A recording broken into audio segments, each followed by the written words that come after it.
Welcome to STEMculture. Oh, I fucked up. All right, we have an intro. It's really warm in here. Welcome to STEMculture Podcast. Today we're talking about navigating bureaucracy with Dani, which is me, and Zach. That's me. This episode is to remind people that change comes from within. Except for that nickel you ate as a kid, you're never going to see that again. Welcome back from break, everyone. We hope you had a break. We did. I did. I went home to California. What about you, Zach? At the time of recording, I have no idea what my plans are. Why are you doing this to me? We're pretending we just came back. I went home to visit my family or something, another. Y'all, or I stayed in my apartment, secluded myself from everyone and played video games. Choose your own story. Oh, dear. Y'all, it's mid-December, so we actually haven't been home yet. But we hope you had a good break. This is the first episode since 2019 happened. Do you awkwardly want to talk about what your resolution is? My resolution is to graduate. And that's also my resolution. I still have to publish, too. That, too. Just we all a do. minor thing. We all do. All right, well, we are resoluting to graduate and to write papers. If you want to send us your resolutions, contact us via Twitter.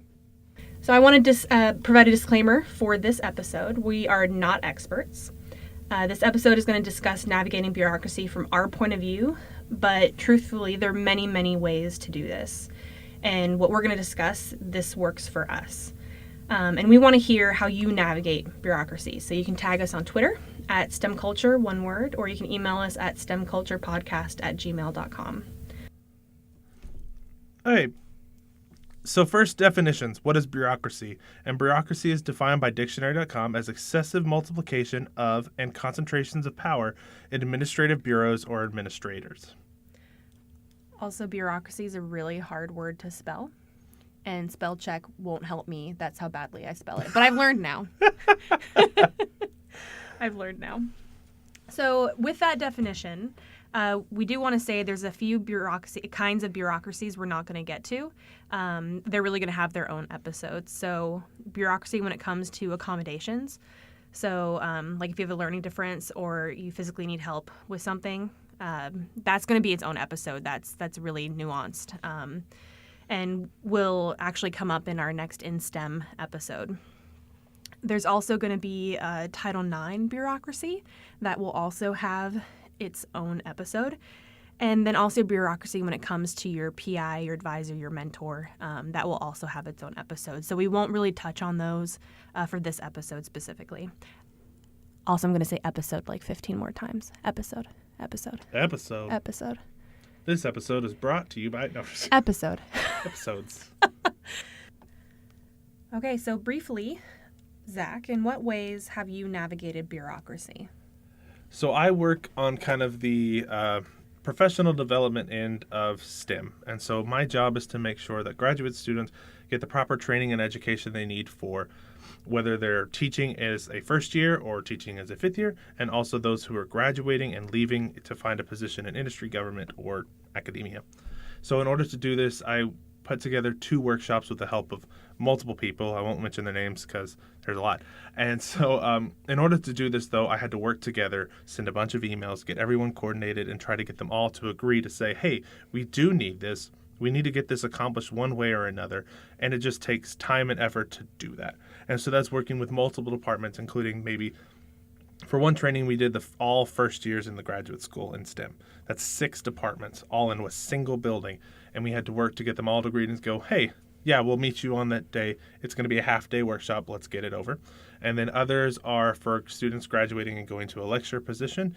And that required multiple departments and efforts to work together so that we had the best resources available to help us with this.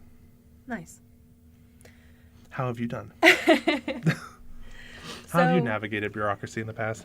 So I've navigated bureaucracy in kind of the similar to how you have, where you have to not only figure out like who you need to speak to, but they might be in different departments. They might be in different buildings. They might be at the department level, or they might be at the graduate school level, or they might be at the university level. So for me, I've also done some workshops, organized some speaker seminars, and it's interesting because some are easier than others. It just depends on how many people I have to go through and how much experience I've had going through it. So I work with a women in science and engineering group, and so creating workshops and speaker seminars within that group is really easy because I don't even really need to get the graduate school's approval, because what we're doing is just creating space for workshops and creating space and times and building space to have speaker seminars. So that's over time has become quite easy.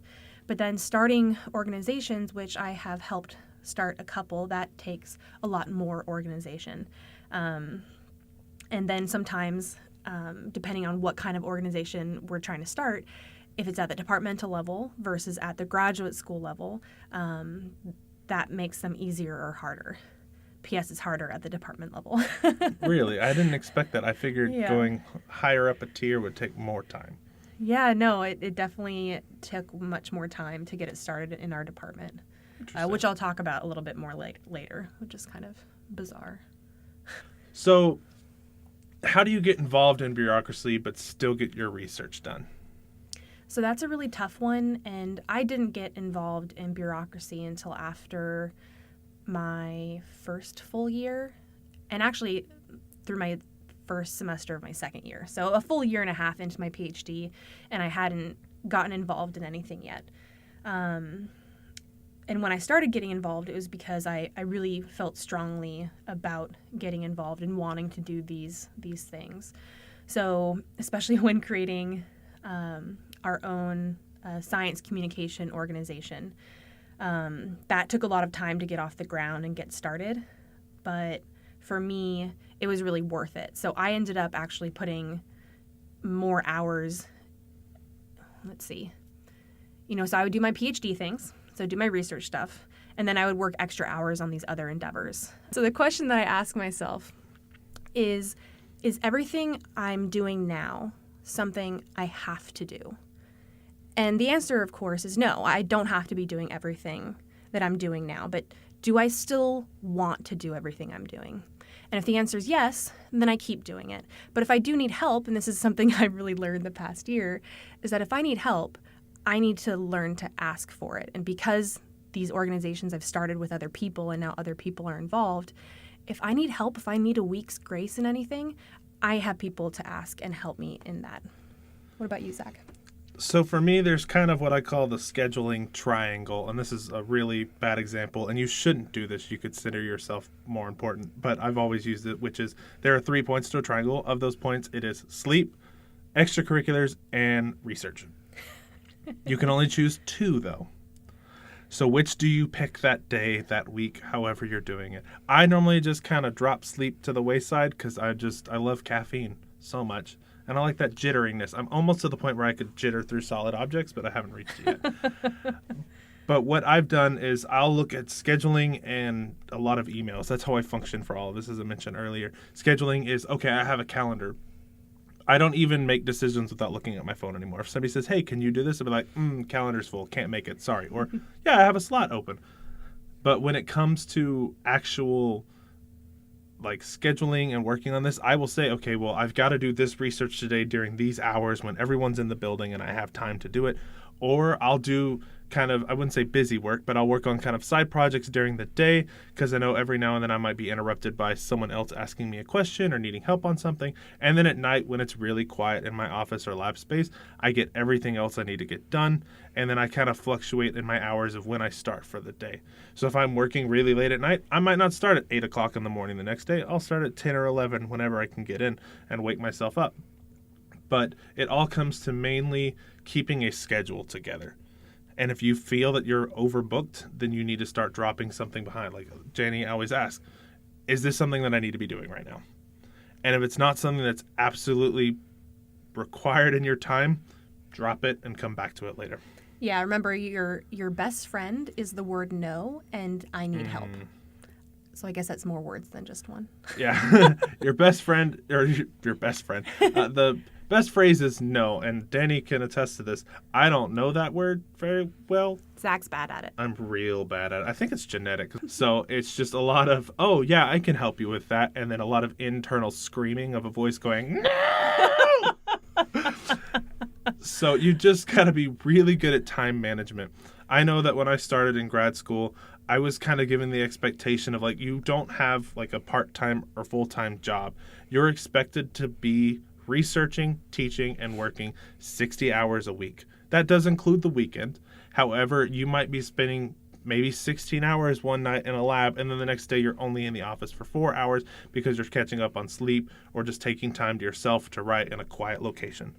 And that's something you should communicate with others. It's like, okay, I need to be flexible with this. And that's kind of a conversation you have with your PI or your lab mates, just saying like, I'm unavailable at these times. Mm-hmm. I'm either working on research or I'm working on another project. And you just need to make sure that everyone else understands that when this is slotted, you're occupied. Yep. I have a note on my desk that says, this is my writing time. Please do not disturb. If I get distracted, you may throw something at me. I've only been hit once. Oh, that's good. I dodged the others. For my writing group, I literally have to leave my office space. Otherwise, it's too distracting.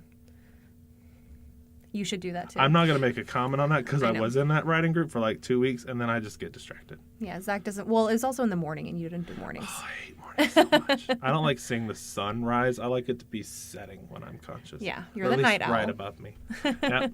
So, Zach, what do you do if you want to change something in the department or in the university? So, in my experience, everybody loves a proposal. I know STEM loves proposals when it comes to grant funding and all sorts of stuff like that. So I've been asked repeatedly to put a proposal together stating why we need it, how we're going to implement it, what, in this case, are the funding required to do it. So what money is required to get, say, a workshop off the ground, and then what resources are needed. So who needs to be involved? Do we need a room? Do we need a TV? All that jazz, and everything you need put together in one. And that way, when you present it to somebody, there's not any extra questions of like, oh, how will you manage this? How will you do this? You can say, oh, it's in proposal, chapter, not chapter. They're never that long. Thank the Lord. No. So I've written 3 different proposals, 3 of which were all created with a lot of effort. And again, it's not just me. My MO is to find other people who think that this is the same problem that everyone has or multiple people have. And the more people you toss onto it to kind of give it that reinforcement, kind of like signing a petition, is we're in favor of this. You should be in favor of it too. Danny, what do you do if you want to change something in the department or university? So the way Danny functions, yes, I'm going to talk about myself in the third person. I don't know. So the way I function is I get really angry about something, and then Danny smash. Sorry. But I get really angry about something, and then I want to do something. And I didn't know immediately, like Zach did, about writing out a proposal, writing out an idea. The way I first started trying to get things changed at the department level first was I thought I could just go to the leaders in our department, and I mean like administration, and tell them my super great, amazing idea. Now, the problem is that it was just my idea, and I didn't have any input from the other graduate students or anybody else. And so those ideas never came to fruition, even if the administration liked them. So that was a bad first approach. But now I know that if I want to get something done in my department, I really need to chat with the other graduate students first and really get other people on board besides me. Because it might just be, I have this idea, but it's a shitty idea. That's absolutely possible. So other graduate students can really help me figure out if it's a good idea. They can contribute to the idea, and we can really come up with this proposal that Zach was talking about.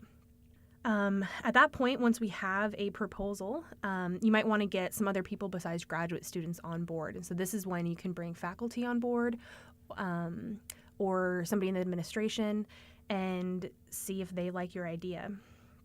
So then comes the other part of who do you talk to first in your department? Because there's a lot of people that have something to do with graduate school or with being a graduate student in your department. So you have to figure out what that hierarchy is. So it might be talking to, if you have a graduate program director, or if you have a chair of your department, it's kind of like, who do you talk to first? So in our department, it's kind of talking to the graduate program director first because it's all graduate student stuff. And then if they like the idea, the proposal, then we can bring it to the chair as a next step. Okay, so once you've done that, you might actually need to be the person that goes and talks to the chair. So then you talk to the chair, and if then they like the idea, then you can start implementing it. But really, you're still probably doing a lot of the work, but now you're doing it with the support of your department, which makes a big difference because their support might mean the difference between getting your idea going and it falling flat. Now, if it's at the university level, this is what I was saying earlier with Zach, I find it a lot easier, at least at our university. So if I have an idea, or like we had this idea to have a science communication organization that's run by graduate students for graduate students, where we go out into the community, K to 12 schools. We also go to after school groups and we go to museums. And we wanted to get this supported by the graduate school so that we could start getting other graduate students involved and going out to the community with us. And that took 2 meetings and it was done. And it took us like a week to actually bring everything together and talk with each other and get it going forward. And that was really easy. We had to talk to 2 people,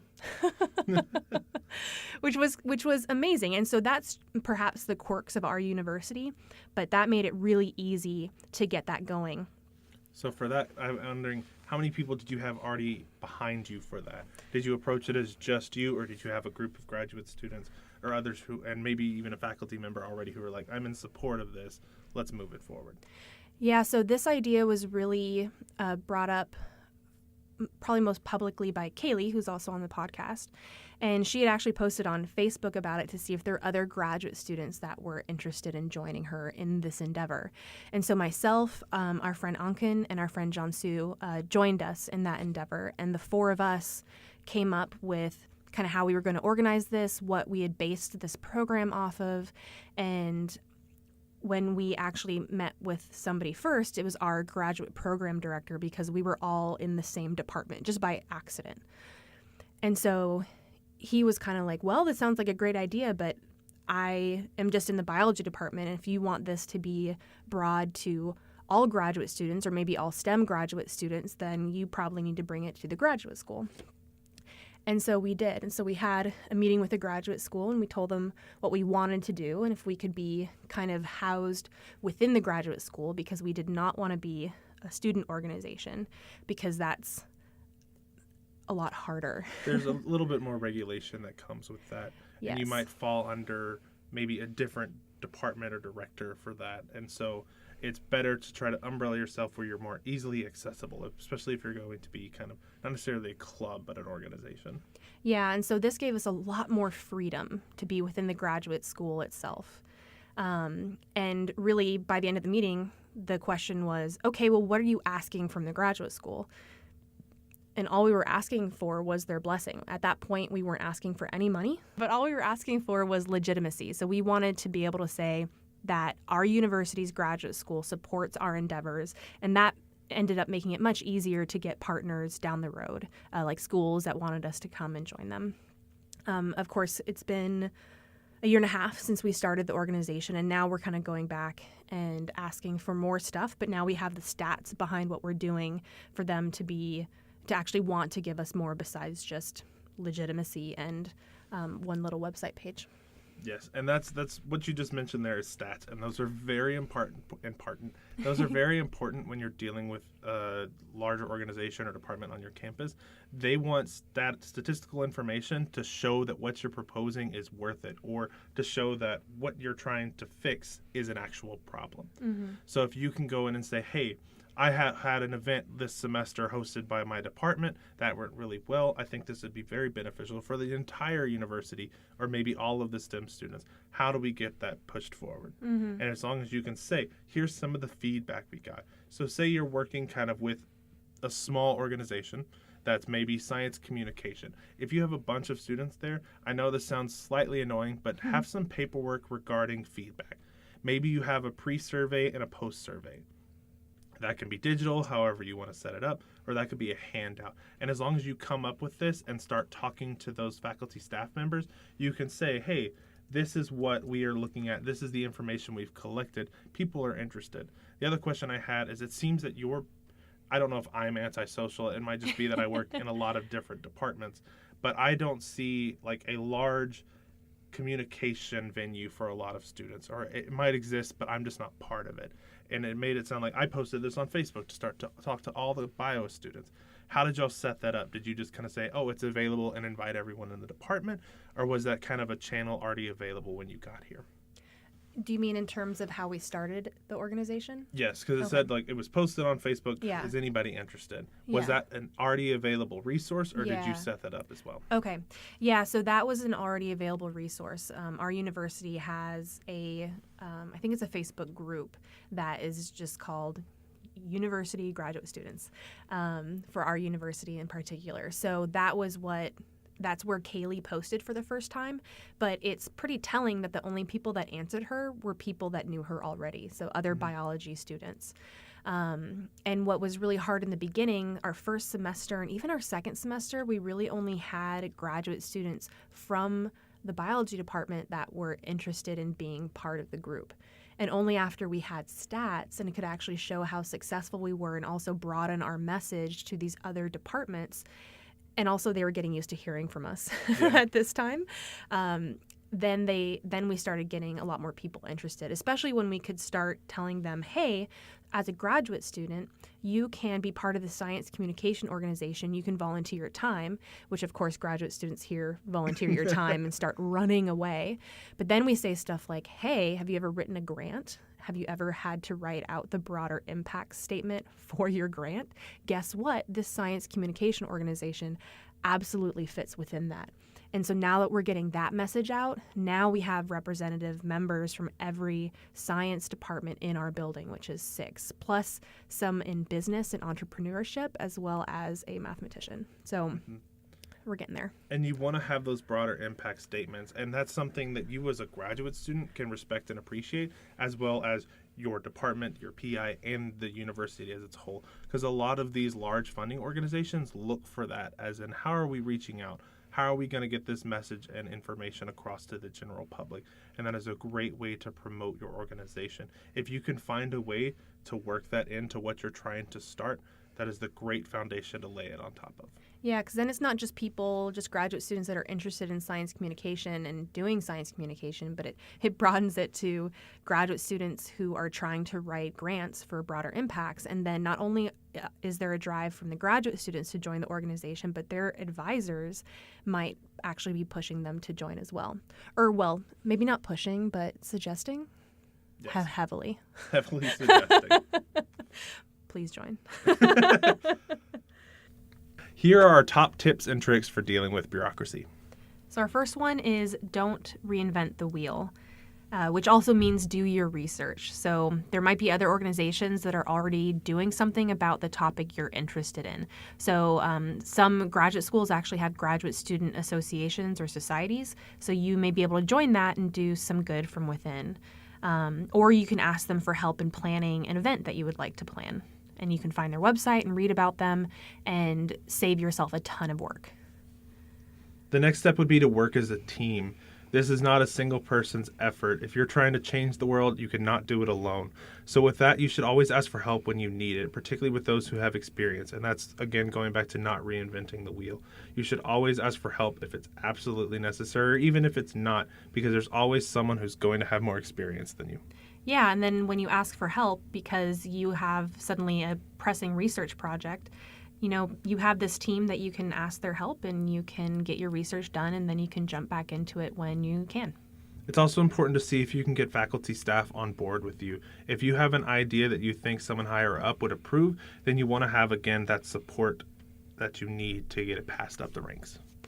Yeah, and it might be that your actual department has a graduate student society of some sort, and a lot of those actually have a faculty sponsor. Or maybe your program has a faculty member that's kind of in charge of making sure it's working properly, so like a graduate program director. These are all people that would be good to get in contact with. So the third tip we have is make your plan of attack. So like Zach was saying earlier, this might be in the form of a proposal. And in that proposal, you want to make sure you know the answer to the question that I personally get asked all the time when I have new ideas. What's the ask? What are you asking for? Make it really clear, and that'll be helpful. And also make your proposals as short as possible. There's a lot of people who have to see this proposal in its own form, and make sure you've refined it enough that you can get the point across as soon as possible. Yeah, so in your proposal, you might have a few paragraphs explaining what you're asking for, but you might also have a budget if that's what you're asking for. Or if you're asking for time, you might have a calendar of events. I would always recommend a budget. Yes, budgets are good. And also when it comes to the plan of attack, don't only think about what you want, but what they want, because then it'll make it really easy for them to say yes. That's the whole idea. When you're trying to deal with bureaucracy and you want to get something done and you want to change STEM culture, which we're assuming you do since you're listening, then you really want to make it easy for them to say yes. You want it to be mutually beneficial for both you and those who are supporting you. Yeah, so for all those bio nerds out there, mutualism. I'm a chemist, I don't know. No, I'm just kidding. I made that joke earlier, and that's why it's written down. I know I stole it from... Our next tip is to be polite and professional. And you want to remember that bureaucracy can move slowly. There are some of those who are involved that really want to move things quickly, and they'll get it done. Like Dani mentioned, it took maybe a meeting or two, and then within a week, an organization was founded. There are some of those that this might have to go through multiple chains of command in order for you to be successful. So you have to be polite and professional the entire time, and do not jump that chain. You can ruin your chances by jumping the chain of command. And so you want to make sure you're going from the bottom all the way to the top to make sure you were successful all along the way. And think of it this way, bureaucracy moves slowly, but it moves even slower if you're an asshole. Amen to that. And lastly, you're going to make mistakes, and it's going to be okay. I can tell you I have personally made many mistakes, and in the end I've had to, and it takes time, but not take it personally and really learn from it. So if I wrote an email and it ended up coming off rude, I can learn from that and learn exactly how to write an email where it's clear what I want. Anyway, you can learn from your mistakes, and that's okay. And that's also coming back to our second point about working in a team. You can help each other learn from your mistakes. What went wrong here with this interaction? Could you read this email? Was it that? And then y'all can help each other. Or better yet, before you send that email, have someone else read it, because you know how you sound to yourself, and it might not sound rude, but I've been told I've been very sarcastic a lot, mainly in my teaching reviews. So that's where you want to have that secondary check of, does this come off inappropriate or rude? I want to make sure that I approach this with the most professionalism available and possible for me. Yep. All right, Zach, so I would like you to share with us what's the best success you've had with bureaucracy and the worst failure you've had. So my best successes have probably been those workshops. And I know I've kind of talked about, I've done other things, I swear. It's just those are the kind of the larger things that take a large amount of effort to put together. And I'm talking like the president with my hands everywhere. So I've been most proud of those workshops because it takes a lot of effort to coordinate all of those people being in the same location at once. For the kind of the end of your graduate career going on to lecturer positions, that's a 2-day workshop. And a lot of the time it would require 5 fellows working alongside to get this done. And I'm proud to say that even though I've left that department that I was working with, it has carried on for the past year or two without me being there. Nice. And that's something I'm really proud of, being something that's been continued over and over again. And I hope the STEM TA training does the same. I don't know if I'm going to be here in the fall for that, but I'm hoping someone who is either taking my position or those who are already not staying behind, but those that are already gone through it will stay and pick up the slack when I leave. And that might be my responsibility, and it is my responsibility to make sure that that carries on. As for my failures, that first year teaching workshop took me 4 years to get off the ground. After my first year of teaching here, having that experience, because I taught for 4 years in undergrad. I didn't give lectures, I was a teaching assistant, and that's the same position I hold here. And so for that, I had the experience. I knew how to communicate with students. I knew how to give a quick lecture on the board, give a demonstration, how to grade and stay on top of it.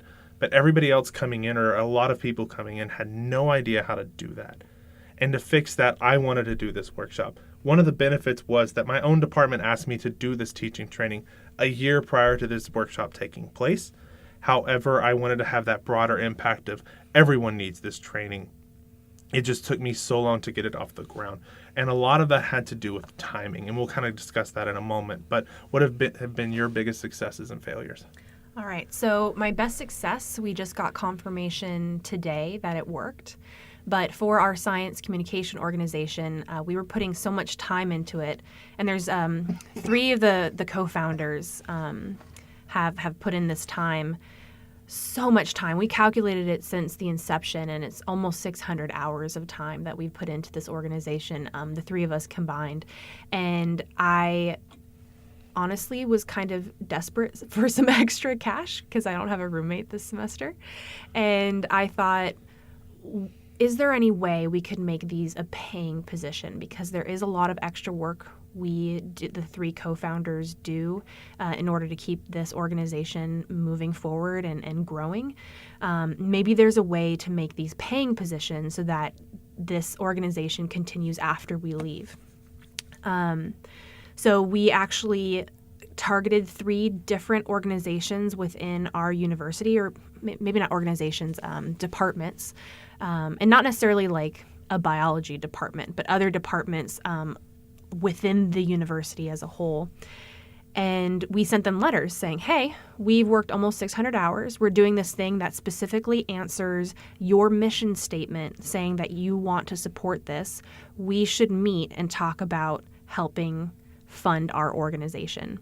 And after working on that this whole semester and working on our approach and our proposals and working together as a team, we found some money that wasn't being used. And we then connected with the graduate school and said, hey, we found this money that is not being used. And they've agreed to split it among the 3 of us to pay us for 5 hours of work every week in regards to this science communication organization. And the graduate school said, cool.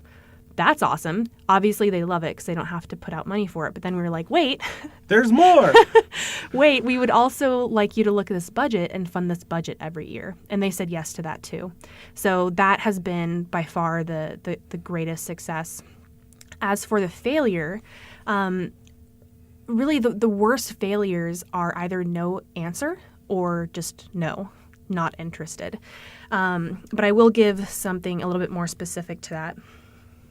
So, and I think this might have been a couple years ago now, I was feeling a lot of feelings, as you can imagine, in 2016. And I got really frustrated, and I thought, hey, maybe I can help my department and maybe all of the STEM departments if I go through the internet and find these articles that are specifically about how it is to be a woman or an underrepresented minority in STEM, especially as it's related to sexual harassment. I can find these articles online, I can curate them, I can give little summaries about each and every article, and then I emailed them to every chair and graduate program director in our building that's related to STEM, which is literally all of them. And I got 0 answers.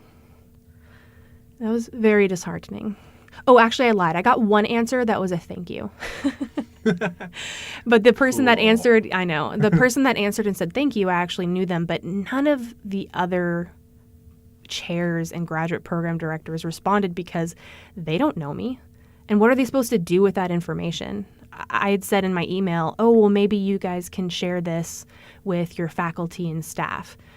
But they're not going to read that. That's extra time, you know? So this was 2 years ago. It wasn't the best hatched plan. But as you can imagine, I was really frustrated. And it's still something I haven't quite figured out how to address, except that, you know, as I'm thinking about it, or as I've been thinking about it the last 6 months, maybe it's something that would be better where it's a seminar. So we invite a speaker that will speak on these subjects, and people that want to engage with it will come. And so really it's, I mean, is it a failure? Yes, but nobody screamed at me. No. That's awesome. Nobody's ever screamed at me for me coming forth with an idea. I've never been censured for coming forth with ideas. It's just either a no or no answer. So you can do it. And on that note of just kind of cold emailing somebody, for an experience of that is, and with mine is, I've changed positions a few times within the university, and in doing so, I'm the new face that no one knows.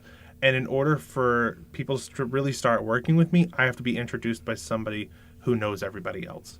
And so because of that, I will be introduced by my boss or higher up than that, saying, this is Zach, this is his new responsibility. He is replacing this person who previously had this position. We expect him to coordinate, and they just essentially give them my job description again. And that's something that you would like to kind of be the foundation of that. And like, how would you do that over again if you were to, not necessarily the workshop, but if you wanted to contact those department chairs, how would you do that? What would you do different this time? So that's a really good question. I think primarily I would try and approach them from one of my organizations. So I could say, I am Dani and I am emailing you on behalf of like Women in Science and Engineering.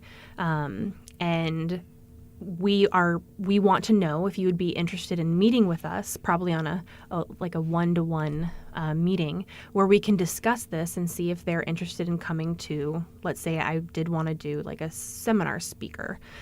Hey, we have someone coming to speak on intersectionality, and I would really like you specifically to invite everyone in your department to come to that. And, are you interested in having that conversation? So yeah, I think definitely coming from a specific organization and being like, hi, I am this person. But especially now it's been 2 years, I think all the chairs know me by now because I'm very irritating and persistent. And so at this point... Knowing is the first step. I mean, honestly, I'm sure they see my name and they're like, this bitch again. But having them know who I am now does make a lot of stuff easier. But yeah, definitely using your contacts and coming from like, I am coming to you from this position of being a graduate student within this organization. Are you interested in talking with me? And especially when it's just an email to one person, I think it's a lot more directed. And one of the important steps also is if you're coming as somebody speaking on behalf of an organization, make sure that organization knows you're sending that email. Yeah. So if there are multiple, if you're the head of that organization and no one else questions you, then by all means shoot that email on the benefit of everyone there. But if there are multiple people involved, like say your departmental wide organization, then you need to say, I'm coming to you on behalf of all of us. We've had a meeting. Give your credentials and give the clout behind your statement. Yeah. Never just say, I have the access to this email account. I'm going to send an angry email. Yeah. Be careful with how you speak. And again, it comes to that professionalism and politeness. If you burn a bridge, there is no rebuilding that one unless you've got a lot of second chances and people to back you up. And I'll say one other thing. Sometimes, not sometimes, a lot of times emails are very easy to ignore. And so instead of asking someone to respond to an email, you can actually ask them for a meeting instead. Hi, I would like to meet with you about this subject on behalf of whatever organization. Are you available this and this date? And depending on if you know the person or not, you might actually just be able to be like, hi, I made a meeting for us, and I checked your schedule. You're free at this time, so we're meeting now. You're not free anymore. Yeah. So that's another good step is, particularly if you're trying to schedule a meeting, it's probably best to provide your availability first. Yes. And just say, do any of these times work with you? Never ask, what are you available for? Just say, I'm available for these times. Do any of these work for you? Yeah. And then hopefully you can match it up. For universities that use online calendars or faculty members that use online calendars, it's really great to go in and say, hey, I'm interested in making an appointment. Are you available in these time slots? I've already confirmed that with your calendar. Granted, there's sometimes I forget to add things to my calendar, and that just means I'm not going to show up. Sorry. Yeah. It's not your fault, it's mine. So. Yeah. So with all that being said, we really do hope that you want to change grad student culture and STEM culture with us. And for us, these tactics have worked. And again, the worst that's ever happened is somebody ignoring me, which personally I need so much attention. So someone ignoring me is bad enough for me. But if you have other tips and tricks for us, you can let us know on Twitter and our email account. Thanks so much for listening. Next time, we'll introduce our first in the In STEM series, Disabilities and Learning Differences in STEM. This series is meant to portray stories of people who are frequently underrepresented in STEM so we can all learn about different experiences. You can find us on Twitter at STEMculture, one word, or email us at stemculturepodcast@gmail.com. If you like what we're doing, please rate us on iTunes to help more people interested in improving STEM culture find us. If you'd like to support us, you can find our Patreon on our website, plus show notes, articles to stimulate, and links to our YouTube channel of transcribed shows at stemculturepodcast.com. Until next time, don't forget to consensually hug a grad student, or at least buy them a coffee. A dung beetle walks into a bar and says, "Excuse me, is this stool taken?" Bathroom humor.